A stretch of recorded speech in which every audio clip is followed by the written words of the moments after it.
Let us disassemble the current mold. First, remove the screws on both sides.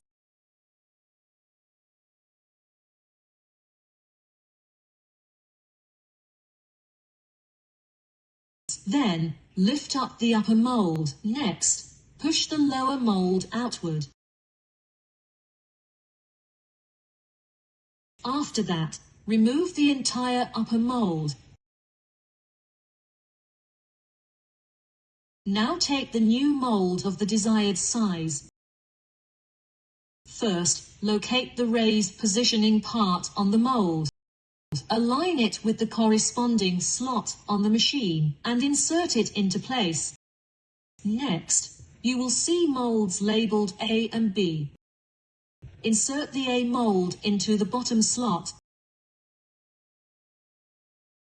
Finally, insert the screws back into the slots on both sides. Now, the mold replacement and installation are complete.